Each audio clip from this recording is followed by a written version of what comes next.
Vaningina vake vamunoziva kuverengera yubhadhari papuzira kuti vese vazukuru vani. Baba ekosi muningina wangu.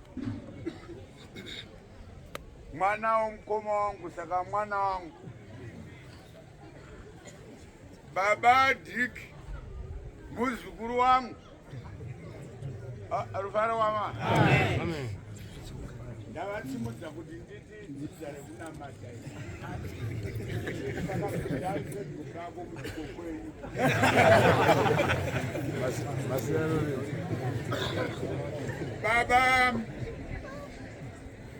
Baba Lawrence Kasia Bumba mwana wemwana wangu. Ndakafaini mangwana Luxford anobvunza Kasia Bumba kuti asekuru toita sei.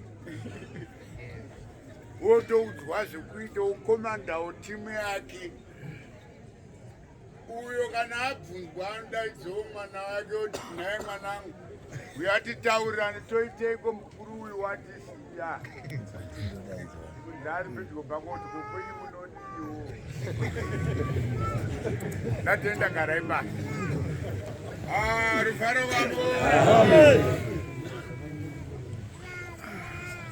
Varongwamore. Ini ndinoda kutaura mazwi mashoma. Ndasvika panapa na 12 usiku.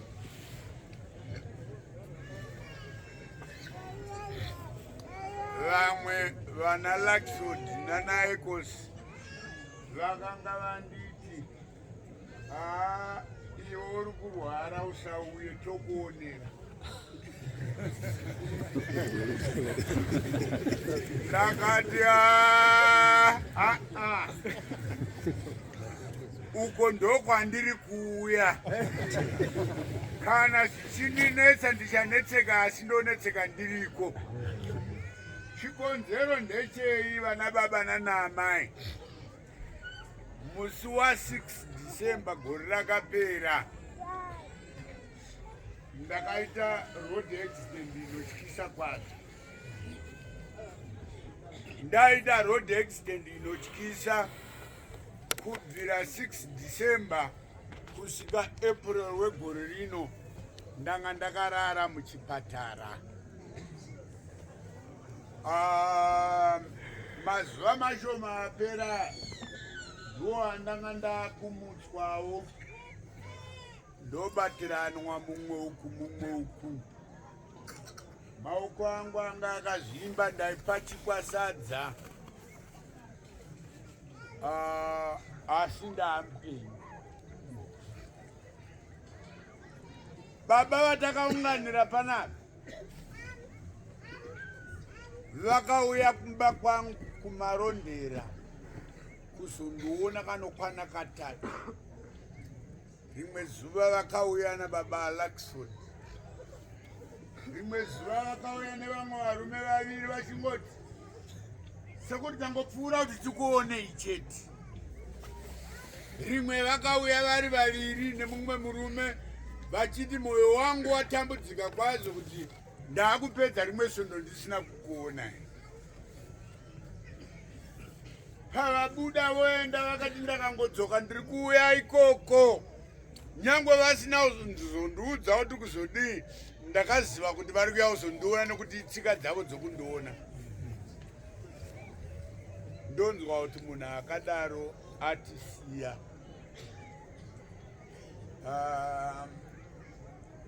Pandakanzwa kufa kwababa Afedhasi ndakaerera misodzi. Misodzi yangu yakabva parudo rwababa Afedhasi. Amai vangu vakafa gore rakapera muna August. Pandakabva nechitunha chaamai vangu kumarondera ndakaona baba Afedhasi vakamiririra kumusha. Vakagara kumusha kwangu ikoko kuguruve kusvikira musi wandikaviga amai vangu. Ndoda kungodzamisa chete rudo wanga ruchitaurwa pano kuti harudi kungotaurwa chete runoda kuoneswa. Baba murumare rombaumu aiva nerudo.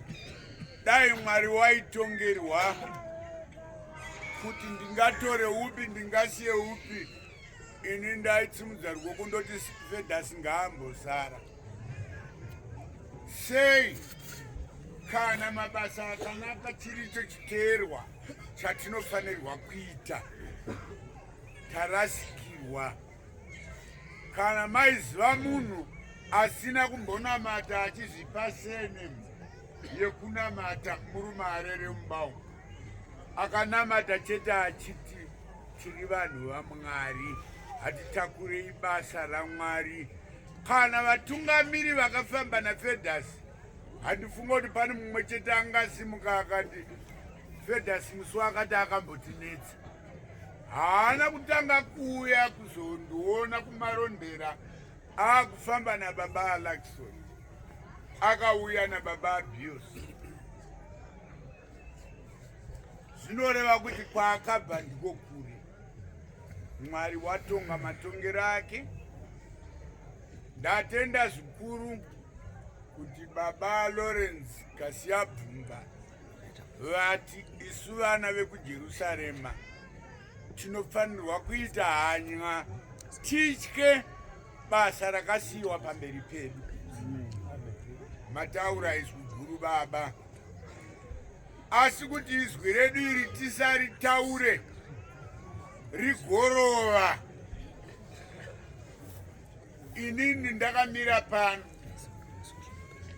ndoda kukumbira baba, imi baba Lawrence, baba Alakson nababa Ekos, ndini working committee yedu.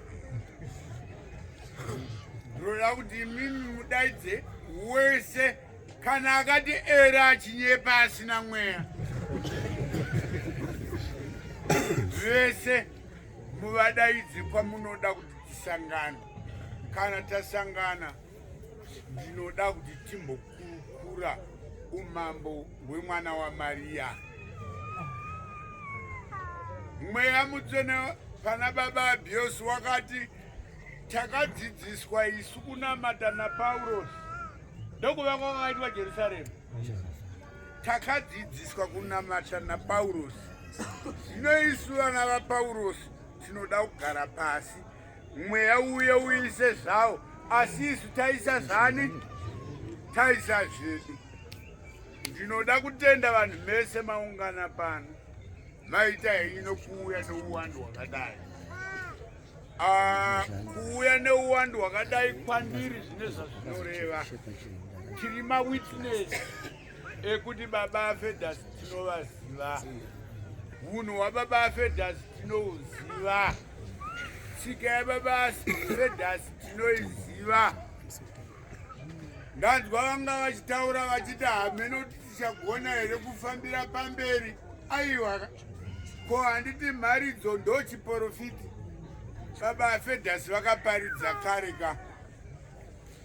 Wese akamboparidzwa nababa Fedhasi, batanidza maoko ako kudai ndikunzwe ndwakavanzwa vachiparidza. Izvozvo zvavakakuparidza ndiro vhangeri racho ka. Ndo zvatiruda kuti umire panani pazviri. Ina handisati ndakugona kufamba. Ndakauya nezuro ndakati kumunin'ina wangu ndirege ndirare mumotokari, mangwana ndichaburuka chete kusvikira baba Fedhasi vavigwa. Kana vavigwa wochinditakura ndodzokera kumba kwangu, nokuti ndiri kumiririra hunhu hwechokwadi kana kuti hunhu hwemazviro kwazvo hwokunamata hwandakaratidzwa nababa aFedhasi. Dai vaiva nemweya taiti ngirozi yavo ndo yaidaro, asi ngirozi yavo isingati eri yakaratidza kare kuti izvi zvinokwanisika kana vanhu vachida. Hatibatanei titakure basa rababa Johani tisvike naro kumagumo. Mazwa angu mashoma iwaya, tine vamwe vasina kukunda kuuya pano, havana kukunda kandokukundika vasina kuuya havana kukunda ndokuita seiko isisi hatirege kufunga vasina kukunda hatitendanei isu tauya tonotaurira vasina kukunda kuti makarusa takanga tiriko takasara china mwari wacho idi raMwari takariona nokuti idi raMwari hasi rekuti Eriya idi raMwari nderekuona rudo kwekuungana kwakaita vanhu vane nguo chena nevasina ndorudoka kana vanhu vaita rudo vatiratidza zita raJesu zvataratidzwa zita raJesu hatichigarai pariri taurira ari pedyo pakuti iwe chiitawo kamwe Fedhasi